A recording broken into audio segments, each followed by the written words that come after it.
In this video, myself and staff software engineer Paul Slaughter from Gitlab show you our tips and tricks and how to find your first or 10th issue when you contribute to open source. If you didn't watch part 1, check the links below to check part 1 because it's important on making your first contribution to open source. I hope you enjoy this video and it helps you with your first contribution. How do I find an issue to work on? Yeah, that's a great question. So every project like this, especially if it's hosted on GitLab or GitHub, that are these like applications for both project management and the source control and everything like that, I'm gonna find issues around here. Like I'm gonna see some sort of issue list, and that's sticking out to me because because I've penned it. If I keep going through the documentation, I'm sure it'll link me to finding issues. But let's say I wanted to skip all that because I was impatient, which is what I wouldn't recommend doing. And I'm looking for some sort of issue list. I can't totally see it here if I'm not familiar with the GitLab UI. I'll show you where it is in the GitLab UI in a little bit. But my other path I'm looking for is projects usually have, just like they have a README, they'll usually have a contributing file as well for open source contributors. So I'll click here, and this is leading me to some other documentations that I can check out. Issue tracker. Yes. Okay. This is some documentation towards issues. It's not actually linking me to the issues. Let's see if I go to, oh yeah, that just took me back to there. Well, anyways, if you're familiar with the GitHub UI, you want to familiarize with that of like, where does the issue management live? I think here in GitLab, we're kind of assuming you're familiar with the GitLab UI. So issues live in this plan subfolder sub menu here. And this is a big list of issues. And it's just all sorts of issues. And a lot of different projects have this kind of thing. And if I'm looking to contribute, I'm going to find myself trying to navigate what issues I feel like I can pick up. But this is 75,000 issues, and it's just going to get more and more. It's hard to find stuff. If I go to another open source project, which is VS Code, we get a lot of issues here. And yeah, I'm looking for something that some of this stuff, if I just started working on it too, I don't even know if the project has committed to doing this thing. Mm-hmm. So this is why reading the project's documentation is really going to save you time, because you're looking for clues on this is what the project's expectations are for issues that are ready to be picked up by community contributors. Here, there's a lot less label noise than on the GitLab project. So I can probably start scanning through this for, I'm looking for some labels that I can start sorting by. Okay, this is super helpful. So I just came across this one on the Microsoft VS Code project where there's a confirmed. I can highlight over it and tell me what that label means. It's like, okay, this is a bug. They're saying it's confirmed. Okay, there's a label, good first issue. You'll see a lot of these happen from time to time. Projects that, are pretty active open source projects, they have some sort of label, which is like quick wins, good first issue, or help wanted, these kind of things. So it's like, okay, all right, let me click on that label. Now I'm sorting through all help wanted issues. I was like, okay, cool. Maybe I can actually do something here. I want to, some of these already have assignees. I'm not sure if that's like someone assigned to triage it or someone's actually working on it. And so I'm still learning how this project does things. I'd want to check out their documentation for doing that. Going back to GitLab, there's a lot of label noise. It is hard for me to figure out what label I need to actually use to find something. But knowing that projects try to have this like first issue help wanted. I'm going to just try searching for some of those labels. Do we have a help? These are some internally used ones. Nothing really pointing to the community. Do we have a community maybe? Community interest, community contributions, seeking community contributions. That would be interesting. Okay. Boom. Yeah, we got a bunch here. And look at these. These are replace and remove or move CSS class. Yeah, some of these could be really straightforward to do. Include title fields and custom roles documentation generator. Something I want to kind of point out as well is um, GitLab also has, because it's a full stack platform, front end versus back end. So if you're a front end or back end engineer, you can filter by that. But Yeah. also, if this is super overwhelming, a great place, like what I'll do in a new project, is just contribute to the documentation so that I feel the process, and then Yeah. that becomes less of a barrier for me. So just wanted to 100%. And that's a really great point too. Let me see if I can if there's I'm sure there's a documentation thing. Yeah. So this would all be documented, like these labels and stuff that I'm looking for.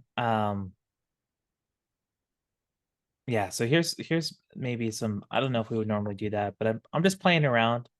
You're kind of exploring, Yeah, and to your point, so I think people also think that it's like, oh, Paul and Scott say just go to the issues and then filter by this thing. And it takes a lot of, for your first, let's say 5 issues, takes a lot of manual work to figure things out. Like we're just playing around, and I would allocate 1 to 3 hours just to Mhm. see what I can filter by and see what issue I want to pick up.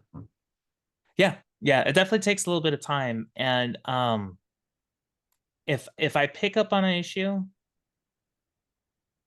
okay, so this doesn't have a really filled out description, and it's not surprising. Like this issue was created 2 hours ago. So GitLab is an incredibly active project. Um, I can sort also by things like popularity of, like, if other people think, Mm. like, if this has reactions to it. I can sort based on I can sort based on comments, but I can also sort by weight as well, or search by just weight. And that could be a big deal because a weighted issue is a lot different than just like, often issues are created by engineers or open source contributors, and they're just like really quick, hey, we got to do this. And as for Mhm. me looking for something to do, it's going to be difficult. But a weighted issue usually has some more information to it. So if I'm looking for just a weight one, uh, these are all documentation issues, but let me go back to my label for seeking community contributions.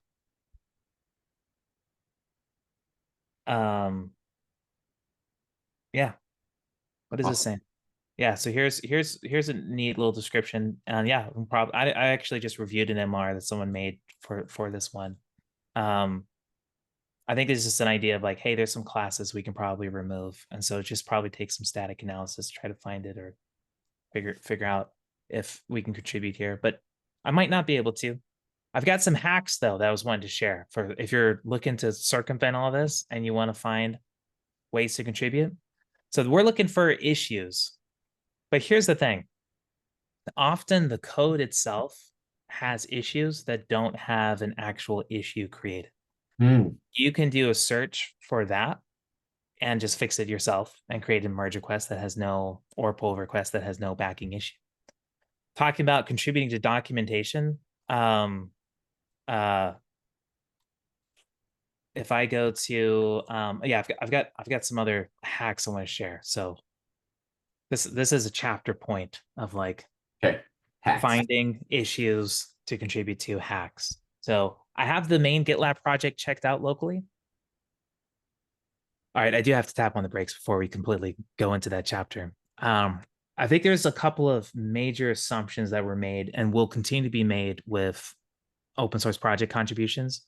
Namely, you need to have a really good functional understanding of Git and using Git, cloning projects and forking and stuff. And if you're not there, you will have a much harder time contributing. Mhm. You don't have to be an expert at Git, but being able to clone a project and understanding the remotes and pushing and that kind of thing, and making commits. I'm not saying you have to understand rebasing, but if you could get there, that'd be great. But all of this does assume a working knowledge of Git. So if you're Yep. not there, that is definitely the best thing you can do to improve your software career is get better at Git. Okay, I'm here in the project, and what I like, because we just saw how gnarly the issue list can be, I like searching for to-dos. Developers will leave to-dos a lot. Now, here's an interesting thing. We actually have a feature called to-do, which is showing up in my project wide search. So instead, I usually do like a regex search. I could do something like if we have a star or slash slash with to do on it next to it. So yeah, so here's like all right, here's a to do. I don't know if I can totally finish this one. Um here's a to do. Oh, and it has a link to an issue. And that's 3 years ago, saying, hey, when we've done this, let's do this. And this was 3 years ago. We probably have already done it. So either A, can I actually complete this to do and do what I was calling for as an open source contributor? Or B, maybe we already did it and we actually need to just remove this line. And now Right. there's my contribution. Right. Right. So looking for to-dos is a big deal. Some people also use fix me as like a I'm using regex, so sorry for your non-regex speaking folk.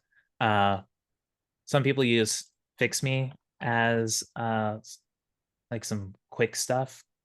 Oh, look at this one. Yuck, fix me. I don't know. Maybe there's something to do there. And here, so this is interesting. I see this comment. It says yuck, fix me. And I don't really know What it's what it is.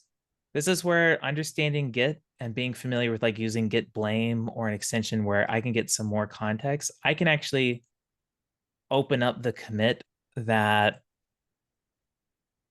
made that contribution and then jump into the merge request that backed that commit. I can now probably see the previous conversation to get some of that context too. So there's always going to be a little bit of exploring when I'm looking for a way how I can contribute. Yep. But there's two ways about it. One is going through the issue list. Be cautious. There's a lot of noise. There's a lot of issues that the project maintainers aren't actually wanting to commit to. So you want to comment on this, like, hey, just confirming, is this something we want to do? It hasn't been picked up yet, or Exactly. someone claimed it 3 years ago or a week ago, and you're like, hey, is there any movement on this? Can I take it? Like Yeah, that. and even just leaving a comment is a contribution. Yep. So that it just be involved and follow your interests, but at the same time try to find ways to filter out noise and follow the signal to where you're trying to go. So looking up to-dos and fix me's, and I have two more hacks Okay. to circumvent when there's a large project like GitLab. And you're looking to just contribute to something. Search for common misspellings. So instead of yeah, Right. this is a Yeah, yeah. misspelling of there, and here we go. Here's a spec name that Yeah. misspelled there. What a Boom. great, yeah. So so update, man, I think I do this a lot. Instead of update, I do udpate. I'm sure we have one there. That's a great, Yeah, here we go. Wait for Axios and HTML to udpate. Yeah. that's probably you. I did that one. No, just kidding. I know. Oh, well, here it looks like it's Marcel. Yeah, so that's if you're just wanting to get, all of the open source maintainers are going to lament this suggestion. But if you're looking to just get started, there's a lot of misspellings in the world. And I'm going to show you. All right, I told you I have 3 hacks. I actually have 2 more. Okay. I highly, highly recommend familiarizing yourself with this tool called SourceGraph. I use this all the time. So this is context global search for code or files. Let me use, if I do something like mock on delete, this is going to give me code matches across all of the public open source code that match my search. So as someone looking to do open source contributions, I just told you my little misspelling hack. I could totally search for all open source projects Wow. for I'm going to do some regex magic. Instead of we're looking for a word that misspelled there. This is the misspelling of it. Yeah. So yeah, I can just pick one. Wow. But this is looking for misspellings. You can also search for just like bad code patterns. And find contributions that way. If you're familiar with doing regex, I can SourceGraph is really cool. I can isolate my repo. I can do a regex match on the specific repos I'm looking for. Let me see if there's an udpate, and yeah, we've got udpates in the VS Code thing. So anybody that's wanting to put on the resume, I contributed to the VS Code project. Here's a pull request waiting to be made to update udpate to update. Awesome. The last hack is large projects, like Microsoft VS Code or GitLab. I feel like I lost my place. Oh, this was a different thing. Yeah, let me go ahead and close these out. A lot of large projects, which are hard to set up, have side projects or satellite projects that are enveloped into the main project. These may not have as clear contributing documentation, but there's a lot less noise going on. So, for instance, this only has 194 issues. And if I look for, let me just see if I can find some weighted ones that are, yeah. So here's some like weight 1 issues, which this is a pretty well-formed issue that anyone could kind of pick up. Where there's some acceptance criteria with links to other code stuff. All of this may be very, very brand new, and that's totally okay. Your job as an open source contributor who's never contributed to this context is it's going to be really hard to deep dive into understanding all the bits. But if I can receive information and kind of let it float there and just slowly build that context and get a working understanding of what's going on and what's being asked in this issue, I'd be able to pick it up. And if I was going to pick this up as a community contributor, I would say I could even ping whoever created the issue. Documentation may sometimes say like you want to message a bot or something like that, or like there may be something I got to specifically message if I look up contributing documentation. But I could also just not ping anybody and just say, hey, I'm looking to pick this up as I can say community contributor or open source contribution. Is this already being worked on? Would you assign this to me? Like that's pretty standard message. I can apply to almost any issue if I want to pick it up. Just make sure when you leave this message that you follow through with it. You don't want to give yourself a bad name. If I'm leaving this to a bunch of issues, I get assigned to a bunch of issues, which means other community contributors aren't picking them up. Right.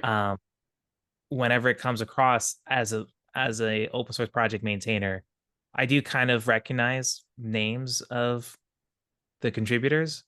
And if someone is unreliable, or like next time you ask me, I'm probably gonna, Right. politely lead you another way. But I don't think anybody would act, I think most people would act with good intent. But yeah, those are that's kind of my crash course to maybe how, if you understand Git and some of the languages being used, how you can get into contributing to GitLab. But also I think the same ideas apply to other um other projects as well. Awesome. I'm This going to was stop sharing my screen. yeah. This was amazing. Um, what I like about what you did was show how much work it actually takes to make your first contribution and setting expectations. Um, so to recap, we walked through the contribution guidelines, how to kind of find your way through any project, try and getting to the source code. From there, we find the issues. And then you had like 4 different ways to find issues you can contribute to. So you had the issues and the filtering by labels, but you have to familiarize yourself with the specific projects and what they look for. You had the to-dos and fix-me's in the repo, and then the misspellings. Um, did you have any final thoughts? Um, no, I think other than I know we finding issues is hard. Reading the documentation is important because open source maintainers realize this is hard. And so there's each project is going to have its own little quirks for making it how to find good issues. So reading some of that, contributing how to contribute documentation and exploring that is helpful. At the same time, contributions go beyond just code contributions. So creating issues, commenting on issues. Um, if you find the contributing documentation not to be helpful, creating an issue Contribute to that, about the yeah. contributing documentation. Yeah, So it's being an open source contributor is more about being a part of a community and less about me showing off my technical prowess. totally. And being a part of that community goes a long way. So cool. 100%. And this, I really two things I want to wrap up with. One is your we talked about like soft skills, hard skills. The hard skill that will prevent your success in this is Git. You can learn it along the way, but making sure that you have some basic understanding. Um, and then the next part is like you don't just contribute to one issue. Like when people are like, oh, all I do all day is send my resume to recruiters. It's like, why don't you spend your time leveling up your skill and just being so undeniably good and giving back to a community? That's like, yes, you need to like apply, but you get free mentorship for your time spent. You get free mentorship from you, staff software engineer at GitLab. Like if you spend 6 months contributing under Paul Slaughter's guidance, you are going to be a rock star. So like it's the cost of what you're doing every single day while looking for a job. I think this is like the undeniable path. Oh yeah, yeah. If you can afford the time to do it and you're motivated, and hopefully if you enjoy software, is like Yeah, it's very rewarding. You will find make every effort to put aside social anxiety and just ask questions too on an issue. Maybe I'm not even picking it up, but if I don't know what a feature flag is, just even saying like, I'm curious about this issue, what's a feature flag? mm-hmm. And the people that are paid to work on these projects are gonna more likely than not be so happy to just provide you with information. Even some of it's just development, Yep. mentorship. Yeah, cool. Thanks for putting this together. I think it's an Yeah, awesome thank you. topic, and I appreciate that you evangelize this topic a lot. I think Thanks. it's really awesome. I appreciate your time, and hopefully everyone found this valuable. Yeah. All right. Talk to you Uh, soon. Thank you so much for watching this video. It's a lot of information from how to find the documentation in your first open source project to finding an issue. It's a lot of work and it can be super daunting, but don't be discouraged. Your next step is to make your first contribution at GitLab or any other open source project you'd like. If you have any questions, comments, or want a next video out of this series, please like, comment below, and let me know how I can help you to make a video to help you along your open source contribution journey.